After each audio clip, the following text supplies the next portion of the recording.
കർത്താവിൽ ഏറ്റവും ആദരണീയനായിരിക്കുന്ന ബഹുമാനപ്പെട്ട ജയശേഖർ ബച്ചൻ, ഏറ്റവും പ്രിയമുള്ള വിശ്വാസികളുടെ സമൂഹമേ, പെന്തക്കോസ്തിക്ക് ശേഷമുള്ള 6ാമത്തെ ഞായറാഴ്ചയിലേക്ക് ഞാൻ നിങ്ങൾ കടന്നു വന്നിരിക്കുകയാണ്.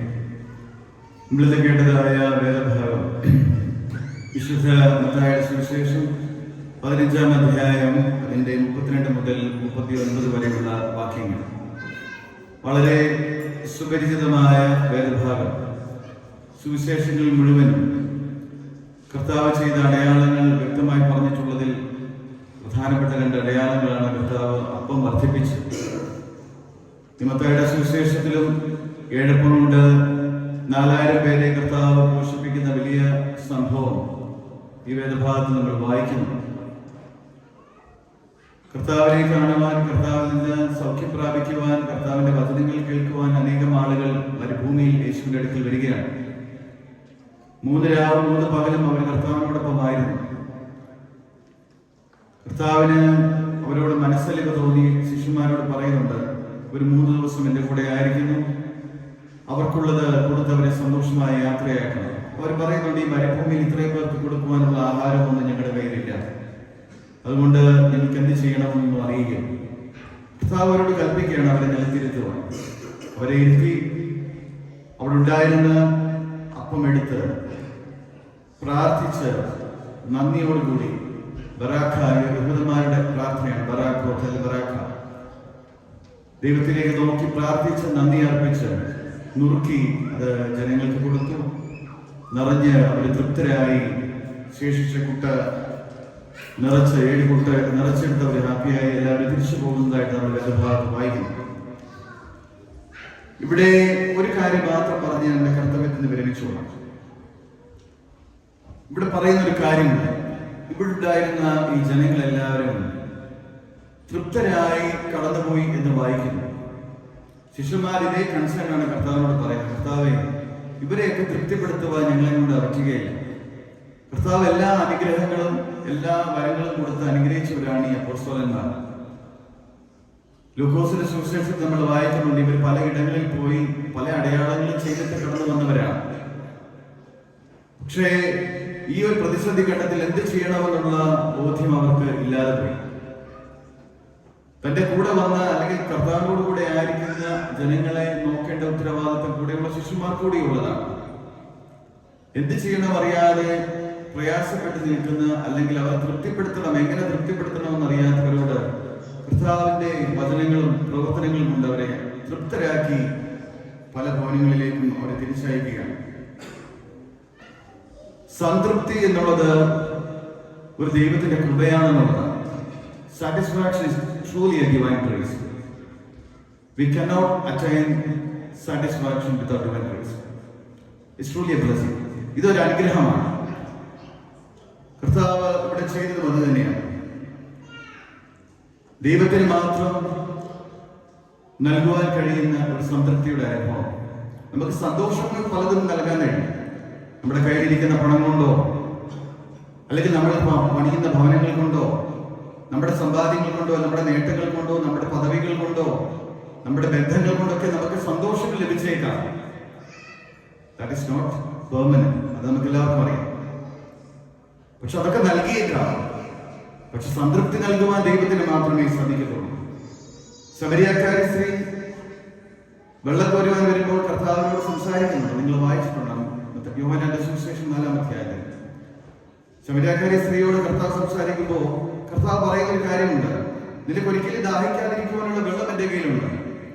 ഉടനെ ശമരിയാക്കാരി സ്ത്രീ ചോദിക്കുന്നത്, നിന്റെ കുടമില്ല, നീ എങ്ങനെയാണ് വെള്ളം കോരുന്നത്?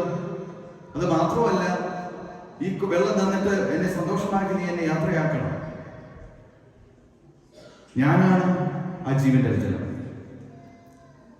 എന്നിലൂടെ അല്ലാതെ നിനക്ക് സംതൃപ്തി ഉണ്ടാവുകയില്ലെന്ന് യേശുദമ്പുരാൻ അവിടെ ശമരിയാക്കാരി സ്ത്രീയോട് പറയുന്നു. അപ്പൊ ക്രിസ്തുവാണ്, അല്ലെങ്കിൽ ദൈവാനുഭവമാണ്, ദൈവത്തോടൊപ്പമുള്ള ജീവിതമാണ് ദൈവം നൽകുന്നതാണ് ഈ സംതൃപ്തിയുടെ അനുഗ്രഹം. ലേവ്യ പുസ്തകം 26-ാം അധ്യായം 26-ാമത്തെ വാക്യം നമ്മൾ ഏറ്റവും കൂടുതൽ മനസ്സിലാക്കി പഠിക്കേണ്ട ഒരു വേദഭാഗമാണ് ലേവ്യ പുസ്തകം 26-ാം അധ്യായം. ദൈവത്തോട് ചേർന്ന് നടക്കുന്നവർക്ക് കിട്ടുന്ന അനുഗ്രഹങ്ങളും ദൈവത്തിൽ നിന്ന് മാറിപ്പോകുന്ന മനുഷ്യർക്കുണ്ടാകുന്ന ദുരിതങ്ങളെ കുറിച്ചുമാണ് പറയുക. അതിലേറ്റവും വലിയ ദുരിതമായി ഈ വേദഭാഗത്തിൽ പറയുന്നത് 26-ാം അധ്യായം അതിന്റെ 26-ാം വാക്യം. ഞാൻ നിങ്ങളുടെ അപ്പം എന്ന കോൽ ഒടിച്ചിരിക്കുമ്പോൾ 10 സ്ത്രീകൾ ഒരു അടുപ്പിൽ നിങ്ങളുടെ അപ്പം ചുട്ട് നിങ്ങൾക്ക് തിരികെ തൂക്കിത്തരും. നിങ്ങൾ ഭക്ഷിച്ചിട്ട് തൃപ്തിയാകുകയില്ല. That is a curse. ഒരു ശാപമാണ്.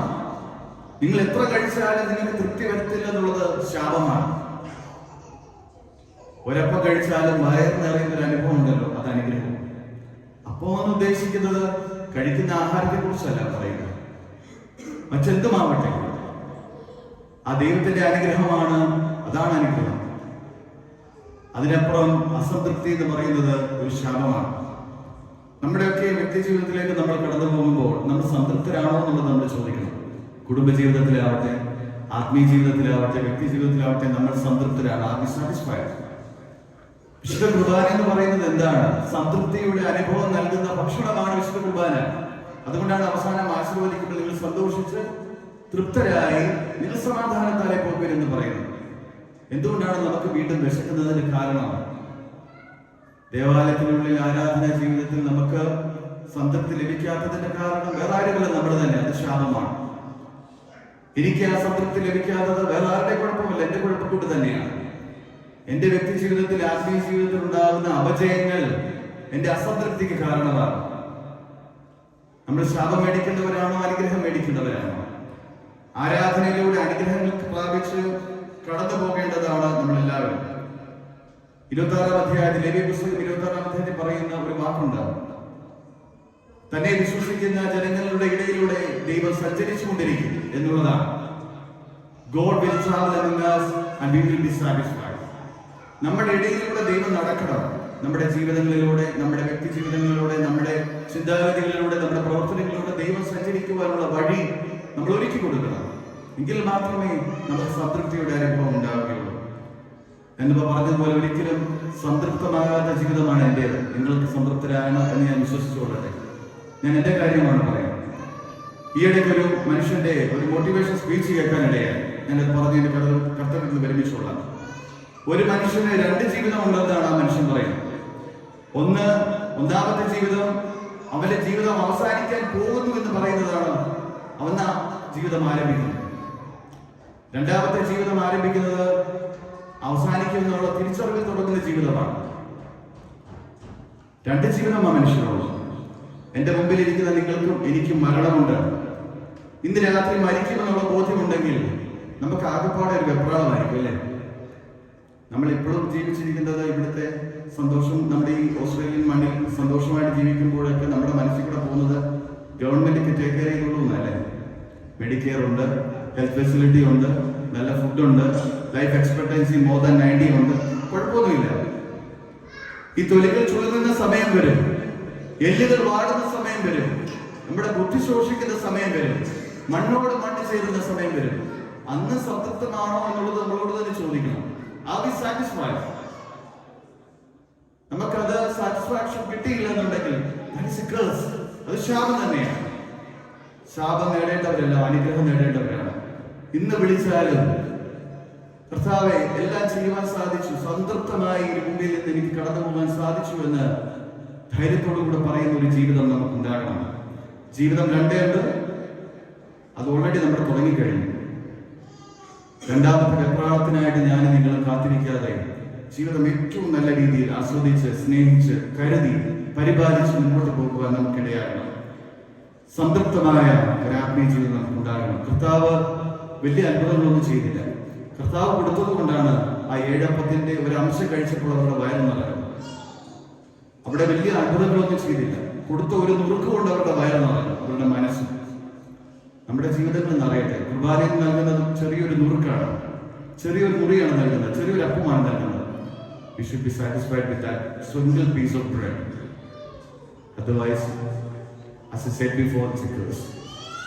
ശാപമാകാതെ അനുഗ്രഹമാകട്ടെ നമ്മുടെ എല്ലാവരുടെയും ജീവിതം. ദൈവം അതിനായി എന്നെ നിങ്ങളെ യോഗ്യരാകട്ടെ. പരിശുദ്ധ ബലി അർപ്പിക്കുവാനും അതോടൊപ്പം നിങ്ങളോടൊപ്പം അല്പനേരം ചിലവിടുവാനും ലഭിച്ച വലിയ ഭാഗ്യത്തെ ഓർത്ത് ദൈവത്തെ സ്തുതിക്കുന്നു. ഇതിനവസരം നിന്ന് ബഹുമാനപ്പെട്ട ജാക്സൺസിനോടും ഇടവകയിൽ എല്ലാ അംഗങ്ങളോടുമുള്ള നന്ദി സ്നേഹം അർപ്പിക്കുന്നു. കാൻബറ ദേവാലയത്തിന് വേണ്ടി നിങ്ങളെല്ലാവരും പ്രാർത്ഥിക്കണമേ. പ്രത്യേകിച്ച് ഈ ദേവാലയത്തിന് വേണ്ടി പ്രാർത്ഥിക്കുന്നു. ദേവാലയത്തിന്റെ നിർമ്മിതി ഏറ്റവും അനുഗ്രഹപ്രദമായി നടക്കട്ടെ എന്ന് പ്രാർത്ഥിക്കുന്നു. എല്ലാ സ്നേഹവും സഹകരണവും പ്രാർത്ഥനയും ആശംസകളും ബലഹീനനായനെയും എൻ്റെ പേരിലും എൻ്റെ ഇടവകയുടെ നാമത്തിലും കുടുംബത്തിന്റെ പേരിലും നിങ്ങൾക്ക് എല്ലാവർക്കും അറിയിക്കുന്നു. ദൈവം നിങ്ങളെല്ലാവരെയും വാഴ്ത്തി അനുഗ്രഹിക്കുന്നു.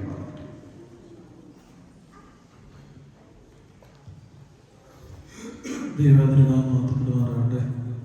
ഏറ്റവും സ്നേഹം നിറഞ്ഞ വിപിനച്ചനോടുള്ള ഇടവകയുടെ സ്നേഹാദരവുകൾ പ്രത്യേകമായിട്ട് അറിയിക്കുകയാണ്.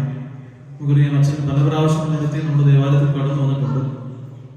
കാൻബറ ദേവാലയത്തിന്റെ ചുമതല പ്രത്യേകമായിട്ട് അച്ഛൻ ഇപ്പോൾ ശുശ്രൂഷ അനുഷ്ഠിക്കുകയാണ്. അതോടൊപ്പം തന്നെ ഇവിടുത്തെ ശ്രീ സമാജത്തിന്റെ ഈസ്റ്റ് ഏഷ്യ റീജിയന്റെ വൈസ് പ്രസിഡന്റായി സേവനം അനുഷ്ഠിക്കുന്ന അങ്ങനെ അച്ഛനെ ഏൽപ്പിക്കപ്പെടുന്ന ഉത്തരവാദിത്തങ്ങളൊക്കെ നിറപടിയായ അനുഗ്രഹത്തോടെ നിറവേറ്റുവാൻ ദൈവം തമ്പുരാൻ കൂടുതലായി ബലപ്പെടുത്തിട്ടെന്ന് പ്രാർത്ഥിക്കുകയും ഇവിടെ ഇടവിലെ എല്ലാ പേരിലുള്ള എല്ലാ സ്നേഹവും പ്രത്യേകമായി അച്ഛനെ പ്രത്യേകമായിട്ട് അറിയിക്കുകയും ചെയ്യുകയാണ്. അച്ഛന്റെ കുടുംബവും പ്രത്യേകമായിട്ടുണ്ട്, കൊച്ചമ്മയും കുഞ്ഞുങ്ങളുണ്ട്, അവരോടുള്ള സ്നേഹം അറിയിക്കുന്നത് പോലെ കാൻബറ ദേവാലയത്തിന്റെ ട്രസ്റ്റി പ്രത്യേകമായിട്ട് ബഹുമാനപ്പെട്ട ജോജി കടന്നു വന്നിട്ടുണ്ട്. പ്രത്യേകിച്ച് അദ്ദേഹത്തോടുമുള്ള ഇടവകയുടെ സ്നേഹം പ്രത്യേകമായി അറിയിക്കുകയും ചെയ്യുന്നു.